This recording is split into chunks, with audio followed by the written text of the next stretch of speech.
ചർച്ചയിലേക്ക് അഡ്വക്കേറ്റ് രഞ്ജിത്ത് മാരാർ, നിയമപരമായി ജല്ലിക്കെട്ട് നിലനിൽക്കുന്ന തലത്തിലേക്ക് ഇപ്പോൾ എത്തിക്കഴിഞ്ഞോ? ഇപ്പോൾ നിയമസഭയുടെ ഈ നടപടിയോടെ എന്ത് സാഹചര്യമാണ് ഉണ്ടായിട്ടുള്ളത്? ഒരു ആക്ട് പാസ്സായിട്ടുണ്ട്. അതിൽ ജല്ലിക്കെട്ട് പെർമിസിബിൾ എന്നുള്ള നിലയ്ക്ക് prevention of cruelty to animals act amend ചെയ്യുകയാണ് ചെയ്തിരിക്കുന്നത്. ഇനി അതിന് ഇന്നലെ ഓർഡിനൻസിന് പ്രസിഡൻഷ്യൽ അസെൻറ്റ് കിട്ടിയിരുന്ന പോലെ തന്നെ they may have to get an assent for the ഈ ആക്ടിനും അസെൻറ്റ് കിട്ടേണ്ടി വരും. എന്നാലാണ് അത് പൂർണ്ണമായിട്ട് ഇത് വരുള്ളൂ, എഫക്റ്റിൽ വരുള്ളൂ. അല്ലാന്നുണ്ടെങ്കിൽ സെയിം ചലഞ്ച്. ഇപ്പോൾ നാളെ ഞാൻ മനസ്സിലാക്കുന്നത്, നാളെ പേട്ട എന്ന് പറയുന്ന ഇൻസ്റ്റിറ്റ്യൂഷൻ നാളെ വീണ്ടും റിട്ട് പെറ്റീഷൻ, ഈ ആക്ടിനെതിരെ റിട്ട് പെറ്റീഷൻ ഫയൽ ചെയ്യുന്നുണ്ട് എന്നുള്ളതാണ് ഞാൻ മനസ്സിലാക്കുന്നത്. അങ്ങനെ വന്നു കഴിഞ്ഞ് കഴിഞ്ഞാൽ അതിൻ്റെ വാലിഡിറ്റി ചലഞ്ചിൽ വരികയും അത് എത്രത്തോളം പ്രാബല്യത്തിൽ വരുമെന്നുള്ളതെല്ലാം ആ റിട്ട് പെറ്റീഷൻ്റെ അടിസ്ഥാനത്തിലിരിക്കും നെക്സ്റ്റ് ഇഷ്യൂസ് എല്ലാം. ഇപ്പോൾ ആസ് ഓൺ ടുഡേ എന്തായാലും ഒരു ആക്ട് വന്നിട്ടുണ്ട്. ആക്ട് അൺഫോർച്ചുനേറ്റ്ലി നിയമസഭയിൽ ഡിസ്കഷൻ പോലും ഉണ്ടായിട്ടില്ല. ഇതിപ്പോൾ ഒരു മോബിൻ്റെ ഒരു പബ്ലിക്കിൻ്റെ ഒരു ഇംഗിതത്തിൽ, ഞാൻ മോബെന്ന് പറയാൻ പറ്റുള്ളൂ, പബ്ലിക്കിൽ നിന്ന് നമുക്ക് പറയാൻ പറ്റില്ല, പോപ്പുലസ് ഡിമാൻഡ് അല്ല ഉള്ളത്. ഒരു മോബിന് ആവശ്യമുള്ള രീതിയിൽ ഒരു ആക്ട് പാസ്സാക്കുകയാണ് ചെയ്തേക്കുന്നത്. അതിൻ്റെ കോൺസിക്വൻസസ് ഡിസൈഡ് ചെയ്യാതെ അല്ലെങ്കിൽ ഡെലിബറേഷൻ ഇല്ലാതെ നിയമസഭ അവരെ ഒരു എന്താ പറയുക, അവർ ചെയ്യേണ്ട ഒരു ഡ്യൂട്ടീസ് പെർഫോം ചെയ്യാതെയാണ് ഒരു ആക്ട് പാസ്സാക്കിയിരിക്കുന്നത്. അങ്ങനെയുള്ള ഒരു ആക്ട് അൺഫോർച്ചുനേറ്റ് എന്ന് മാത്രമേ നമുക്ക് പറയാൻ പറ്റുള്ളൂ. എന്തായാലും ഫോർ ദെയർ തമിഴ്നാട്ടിലുള്ളവർക്ക് ഇപ്പോൾ ജല്ലിക്കെട്ട് നടത്താൻ ഇപ്പോൾ തൽക്കാലം ഒരു കാരണം കിട്ടിയ പോലെ നമുക്ക് വേണമെങ്കിൽ പരാമർശിക്കാം. തീർച്ചയായും. ശ്രീ വെങ്കടേഷ് പെരുമാൾ, പല തരത്തിലാണ് ഈ സമരത്തെ വ്യാഖ്യാനിച്ചത്. കാരണം ആ സമരത്തെ മാറി നിന്ന് കണ്ട പലരും ഇപ്പോൾ ഹിന്ദുത്വ സംഘടനകൾ അവരുടേതായ തലത്തിൽ അതിന് പിന്തുണ നൽകിയപ്പോൾ മറ്റു ചിലർ അതിനെ ഫാസിസത്തിനെതിരായ പോരാട്ടമാണെന്ന് പറഞ്ഞു. മറ്റൊരു തലത്തിൽ ഇത് കൊക്കക്കോളയടക്കമുള്ള കുത്തകകൾക്കെതിരെയുള്ള പോരാട്ടമാണെന്ന് പറഞ്ഞു. ഒപ്പം സംസ്കാരം നിലനിർത്താനുള്ള പോരാട്ടമാണ് എന്ന് ഏറ്റവും കൂടുതൽ വാദവും വന്നു. കൃത്യമായി ഈ പോരാട്ടം എന്തിനു വേണ്ടിയായിരുന്നു എന്ന് നിരീക്ഷിക്കാൻ ഏറ്റവും ഒടുവിൽ ഈ സമരം അവസാനിക്കുമ്പോൾ കഴിയുന്നില്ല എന്നൊരവസ്ഥയുണ്ട്. എന്തുകൊണ്ടാണ് അങ്ങനെ ഉണ്ടായത്?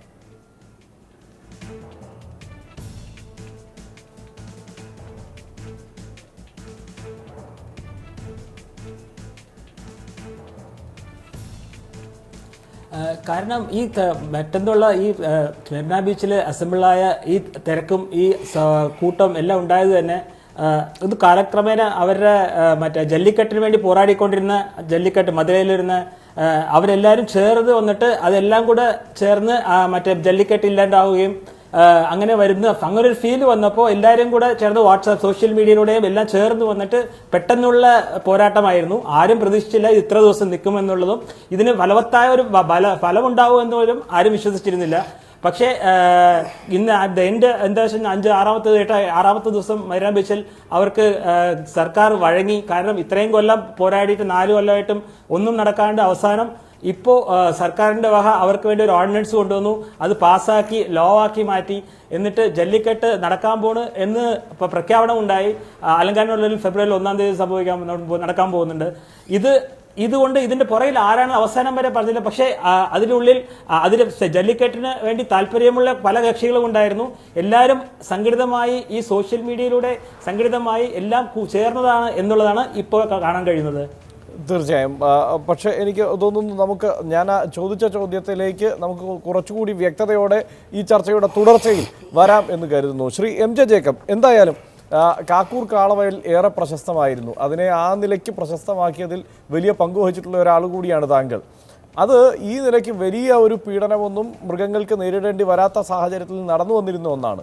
പക്ഷേ അതിനൊരു അംഗീകാരം കിട്ടുന്നതിന്, അല്ലെങ്കിൽ അതിൻ്റെ തുടർന്നുള്ള നടത്തിപ്പിനൊരു അംഗീകാരം ലഭിക്കുന്നതിന് മുൻപ് ഇതിനേക്കാൾ ക്രൂരമായി മൃഗങ്ങളെ പീഡിപ്പിക്കുന്നു എന്ന ആരോപണമുള്ള ഈ ജല്ലിക്കെട്ടിന് അനുമതി ലഭിക്കുന്ന ഒരു സാഹചര്യം ഉണ്ടായിരിക്കുന്നു. വളരെ കൃത്യമായി നേരത്തെ സൂചിപ്പിച്ചതുപോലെ ഒരു ജനക്കൂട്ടത്തിൻ്റെ ആവശ്യം ഒരു നിയമമായി പരിണമിക്കുന്ന സാഹചര്യം ഉണ്ടാകുന്നു. ഇത് എത്രത്തോളം ആശാസ്യമാണ്? നിയമ പോരാട്ടങ്ങളുമായി കാക്കൂർ കാളവയലിന് വേണ്ടി മുന്നോട്ട് നീങ്ങുന്ന ഒരു സംവിധാനവും ഒരു സംഘടനയും നിങ്ങൾക്കുണ്ട്. ആ നിലയ്ക്ക് പരിശോധിക്കുമ്പോൾ ഇത് എത്രത്തോളം ആശാസ്യമാണ്?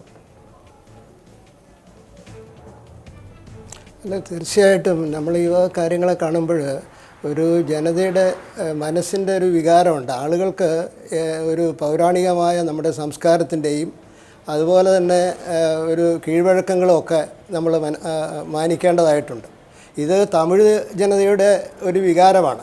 അതിൻ്റെ ഒരു പ്രതിഫലനമാണ് അവിടെ കണ്ടത്. ഞാനിപ്പോൾ കാക്കൂർ കാളവയലിനെ സംബന്ധിച്ച് പറയുകയാണെങ്കിൽ അത് 127 വർഷമായി നടന്നു വരുന്ന ഒരു മേളയാണ്. പൂർവികന്മാരായ ആളുകൾ അത് ഒരു നല്ല സമയം നോക്കി കൊയ്ത്ത് ഒക്കെ കഴിഞ്ഞ് ഒരു നല്ല സമയം നോക്കി തുടങ്ങിയാണ്. 127 വർഷം മുമ്പ് കുംഭമാസത്തിലെ അശ്വതി, ഭരണി, കാർത്തിക, രോഹിണി നാളുകളിൽ കാക്കൂർ ആമ്പിശ്ശേരിക്കാവിലെയും തിരുമാറാടി എടപ്പറക്കാവിലെയും ഉത്സവത്തോടനുബന്ധിച്ചാണ് അത് നടക്കുന്നത്. അത് ഇന്ന ഡേറ്റ് എന്നല്ല പറയണേ, എല്ലാ വർഷവും കുംഭമാസത്തിലെ അശ്വതി, ഭരണി, കാർത്തിക, രോഹിണി നാളുകളിൽ നടന്നു വന്നിരുന്ന ആ കാളവയൽ അത് ഈ പറഞ്ഞോണം അത് കഴിഞ്ഞ കുറച്ച് വർഷങ്ങളായി നമ്മുടെ ഈ ക്രൂവൽറ്റി ടു അനിമൽസ് എന്നുള്ള ആ വകുപ്പിൻ്റെ പേരിൽ അത് നടത്താനായിട്ട് കഴിയാത്ത സാഹചര്യം ഉണ്ടായി. അപ്പോൾ അത് വന്നപ്പോൾ ജനങ്ങളുടെ ഒരു വലിയ വികാരം, കാക്കൂർ കാളവയൽ നടക്കുമ്പോൾ കാളവോട്ട മത്സരം നടന്നില്ലെങ്കിൽ അല്ലെങ്കിൽ മരവടി മത്സരം നടന്നില്ലെങ്കിൽ അവിടുത്തെ ജനങ്ങളുടെ ഒരു വികാരമാണ്. എനിക്കറിയാം, ഈ ഞങ്ങളുടെ നാട്ടിൽ നിന്ന് ഒക്കെ വിറ്റിട്ട് പുറത്ത് മലബാറിലും അല്ലെങ്കിൽ അന്യ സംസ്ഥാനങ്ങളിലൊക്കെ പോയ ആളുകൾ ഈ എല്ലാ വർഷവും കുംഭമാസത്തിലെ അശ്വതി, ഭരണി, കാർത്തിക, രോഹിണി നാളുകളിൽ ഈ ഉത്സവവും ഈ കാളവയലും കൂടുന്നതിന് വേണ്ടിയിട്ട് വരികയും അതൊരു സംസ്കാരത്തിൻ്റെ ഭാഗമാണ്. കാരണം അവിടെ ഈ പാടത്തെ കാളകളും അതുപോലെ തന്നെ ഈ എല്ലാ വീടുകളിലും താമസിക്കാനുള്ള സൗകര്യങ്ങളുമൊക്കെ പരമ്പരാഗതമായി കൊടുത്തു വന്നിരുന്ന ഒരു പ്രദേശമാണ്. അപ്പോൾ അതൊരു സംസ്കാരത്തിൻ്റെ ഭാഗമാണ്. അപ്പോൾ അത് ഈ മത്സരം, കാളയോട്ട മത്സരം ആദ്യം മത്സരമായിട്ടല്ല, കാർഷിക മേള എന്നുള്ള നിലയിൽ നമുക്കൊക്കെ അറിയാം, പണ്ടൊക്കെ നമ്മുടെ നില ഉഴുന്നതിന് വേണ്ടി കാളകളെയാണ് നമ്മൾ ഉപയോഗിച്ചുകൊണ്ടിരുന്നത്. ആ സ്ഥാനം ട്രാക്ടറുകളും ടില്ലറുകളും ഏറ്റെടുക്കുന്നതിന് മുമ്പ് ഇവിടെ ഓരോ വീട്ടിലും കാളകളുണ്ടായിരുന്നു. അപ്പോൾ ആ കാളകളെ മാറ്റി വാങ്ങിക്കുന്നതിനും വിൽക്കുന്നതിനുമൊക്കെ വേണ്ടി ഈ കുംഭമാസത്തിലെ അശ്വതി, ഭരണി, കാർത്തിക, രോഹിണി നാളിൽ നടന്നു വന്നിരുന്ന അതൊരു കാർഷിക മേളയും ഒരു സംസ്കാരത്തിൻ്റെ ഭാഗമായി നടന്നു വന്നിരുന്ന ആ മേള അത് വലിയ ജനപങ്കാളിത്തമുണ്ട്. ഒരു പ്രദേശത്തിൻ്റെ ഈ തെക്കേ ഇന്ത്യയിലെ തന്നെ ആളുകളുടെ വലിയൊരു ശ്രദ്ധയായിരുന്നു. അങ്ങനെയുള്ള അതിന് നടത്താൻ കഴിയാതെ വന്നൊരു സാഹചര്യം അത് ആളുകൾക്ക് വലിയ ബുദ്ധിമുട്ടുണ്ടാക്കി. ആളുകൾ ഈ ഏറ്റെടുത്ത്, ഞാനിപ്പോഴും ഓർക്കുന്നു, ഞാൻ 80 പഞ്ചായത്ത് പ്രസിഡൻ്റ് ആയിരിക്കുമ്പോൾ ഈ അന്നൊക്കെ ലേലം ചെയ്ത് കൊടുക്കുകയാണ്. കാരണം ഒത്തിരി കാളകളും ഉരുക്കളുമൊക്കെ വരുമ്പോൾ അതിൻ്റെ ടോള് പിരിച്ചിട്ട് ടോള് പിരിച്ചിട്ട് നടത്താൻ കഴിയുമായിരുന്നു. എന്നാൽ കാളകളുടെ സ്ഥാനം ടില്ലറുകൾ ഏറ്റെടുത്തപ്പോൾ അല്ലെങ്കിൽ ട്രാക്ടർ വന്നപ്പോൾ കാള കുറഞ്ഞു. അപ്പോൾ സ്വാഭാവികമായിട്ടും അതിൻ്റെ ടോള് പിരിച്ചിട്ട് ഇത് നടത്താൻ കഴിയാതെ വന്നപ്പോൾ അങ്ങനെയാണ് ഒരു ജനകീയ ഉത്സവമാക്കി 80 അത് മാറ്റുന്നത്. അപ്പോൾ അത് ആളുകളുടെ വലിയൊരു വികാരത്തിന്റെ ഭാഗമായിരുന്നു. തീർച്ചയായും ആ നിലയ്ക്ക് വൈകാരികമായ ഒരു പ്രശ്നം മാത്രമാണ്. വൈകാരികമായി തന്നെ അതിനെ കുറെ കൂടി വൈകാരികമായി കാണുന്ന തമിഴ് ജനത ഈ നിലയ്ക്കൊരു വലിയ സമര രൂപത്തിലൂടെ അതിനെ പുനഃസ്ഥാപിക്കാനുള്ള ശ്രമം നടത്തുന്നു എന്ന നിലയ്ക്കാണ് താങ്കൾ തീർച്ചയായും അതിനെ വിലയിരുത്തുന്നത്. ഞാൻ താങ്കളിലേക്ക് തിരിച്ചു വരാം. ശ്രീമതി ഗോമതി അമ്മാൾ, ഇത് തീർച്ചയായും ഞാൻ താങ്കളിലേക്ക് തിരിച്ചു വരാം. ശ്രീമതി ഗോമതി അമ്മാൾ, പക്ഷേ ആ സമരരൂപം എന്നത് നമ്മളിപ്പോൾ അതിൻ്റെ ഈ വൈകാരികമായ തലം നമ്മൾ നേരത്തെ ചർച്ച ചെയ്യപ്പെട്ടു കഴിഞ്ഞു. പക്ഷേ അതിനെ ഒരു സമരരൂപം എന്ന നിലയ്ക്ക് നമ്മൾ ഇപ്പോൾ കാണുമ്പോൾ അത് എത്രത്തോളം ശരിയായ ഒരു സംഗതിയാണ് എന്ന സംശയം സ്വാഭാവികമായും ഉയരുന്നുണ്ട്. കേവലം വൈകാരിക പ്രകടനം, അത് ജല്ലിക്കെട്ടിന് വേണ്ടിയുള്ള ഒരു വൈകാരിക പ്രകടനം എന്നതിനപ്പുറത്തേക്ക് അത് വളർന്നിരുന്നില്ലേ? ജല്ലിക്കെട്ടിനപ്പുറത്തേക്കെന്ന് വെച്ചാൽ അവർ ആദ്യം തുടങ്ങിയത് ജല്ലിക്കെട്ട് നടത്തി കിട്ടണം, അതിനുള്ള അനുവാദം കിട്ടണം.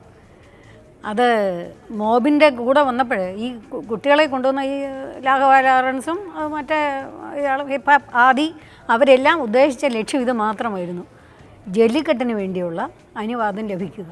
പക്ഷേ ഇങ്ങനെ ജനക്കൂട്ടം കൂടുമ്പോൾ അതിനെതിരെ സ്വാർത്ഥ താല്പര്യമുള്ള കുറേ വിശ്വസായ കുറേ ആളുകൾ അതിൻ്റെ കൂട്ടത്തിൽ വന്നു.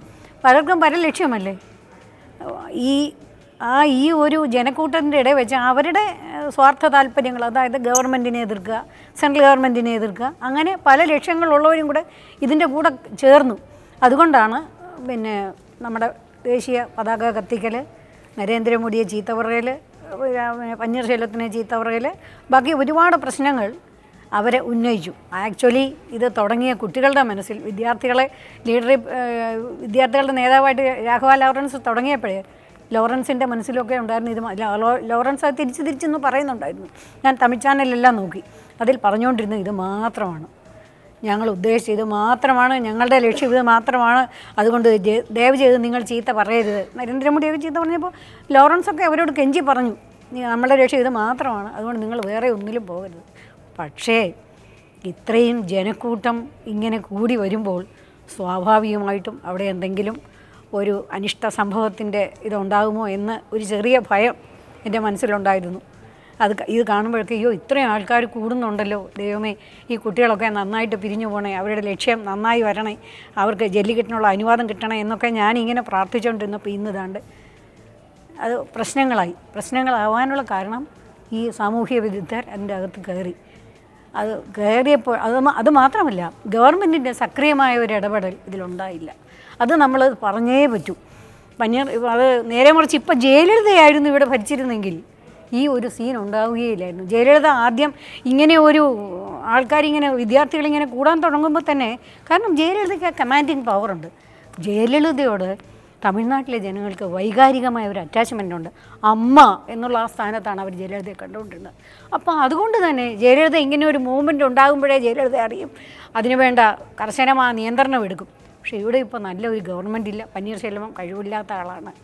ബാക്കി മന്ത്രിമാരെല്ലാവരും തന്നെ ഒരു പുത്തനായിട്ട് കയറിയതിൻ്റെയോ എന്തൊക്കെയോ ആ ഗവൺമെൻറ്റിൻ്റെ കഴിവില്ലായ്മയും ഈ കൂടിയ വിദ്യാർത്ഥികളുടെ കൂട്ടത്തിൽ കൂടിയ സാമൂഹ്യ വിരുദ്ധരും എല്ലാം കൂടെ കൂടിയത് കൊണ്ടാണ് ഇന്ന് ഇത് ഇത്രയും മോശമായത്. അതല്ലെങ്കിൽ അതായത് ഇന്ത്യയല്ല, ലോകം മുഴുവൻ അഡ്മയർ ചെയ്യുന്ന ഏറ്റവും വലിയ ഒരു യുവജന വിപ്ലവമാണ് അല്ലേ ഇത്. അതേ യുവജന വിപ്ലവം തന്നെയാണ്. ഇത്രയും ജനങ്ങൾ ഒറ്റ ചിന്തയിലാണ് വരുന്നത്, ആരും വേറെ ഒന്നും പറഞ്ഞില്ല. ഈ സാമൂഹ്യ വിരുദ്ധരെ ഇടയ്ക്ക് കയറിയത് കൊണ്ടാണ് ഈ പ്രശ്നങ്ങൾ വന്നത്. തീർച്ചയായും അങ്ങനെയാണ് ഒരു വാദം, പോലീസിൻ്റെയും വാദം ആ നിലയ്ക്കാണ്. ശ്രീ വെങ്കടേഷ് പെരുമാൾ, പക്ഷെ പോലീസ് യഥാവിധി ഈ വിഷയത്തിൽ ഇടപെട്ടു എന്ന് നമുക്ക് പറയാൻ കഴിയുമോ? കാരണം ആദ്യ ദിവസങ്ങളിൽ ഈ പ്രക്ഷോഭത്തോടൊപ്പം നിൽക്കുന്ന പോലീസിനെ കണ്ടു, പോലീസ് തന്നെ പ്രസംഗിച്ച് ആവേശം കൊള്ളിക്കുന്ന ആളുകളെ കണ്ടു. അതിനുശേഷം ഇന്നിപ്പോൾ പോലീസ് തന്നെയാണ്, ഇന്നിപ്പോൾ ഏറ്റവും ഒടുവിൽ വന്നിരിക്കുന്ന വാർത്ത അതാണ്. നമ്മുടെ ക്രൈം വാർത്തകളിൽ അതിൻ്റെ കൂടുതൽ വിശദമായ വാർത്തകൾ കാണാം. കാരണം പോലീസ് തന്നെയാണ് അവിടെയുള്ള ഓട്ടോറിക്ഷകൾക്കെല്ലാം തീ വയ്ക്കുന്നത്. ഈ പോലീസ് സ്റ്റേഷന് മുന്നിലുള്ള ഓട്ടോറിക്ഷകൾക്ക് പോലീസ് തീ വയ്ക്കുന്നതിൻ്റെ ദൃശ്യങ്ങൾ ഏറ്റവും ഒടുവിൽ വന്നു കഴിഞ്ഞു. എന്താണപ്പോൾ പോലീസ് ഉദ്ദേശിക്കുന്നത് എന്നറിയില്ല. മാത്രമല്ല അവിടുത്തെ സർക്കാർ കൂടുതൽ ദുർബലമാണ് എന്ന് തെളിയിക്കുന്ന തരത്തിലുള്ള നീക്കങ്ങളാണ് ഉണ്ടായത് എന്ന വിലയിരുത്തലുകൾ ഉണ്ടാകുന്നു. ഇപ്പോൾ ഇവിടെയും ശ്രീമതി ഗോമതി അമ്മാളും പറഞ്ഞത് അതുതന്നെയാണ്, സർക്കാർ കാര്യക്ഷമമായി ഇടപെട്ടില്ല. മാറിയ തമിഴ്നാടിൻ്റെ രാഷ്ട്രീയം ഈ സമരത്തെ ഈ ഒരു തലത്തിലേക്ക് എത്തിക്കുന്നതിനൊരു കാരണമായോ?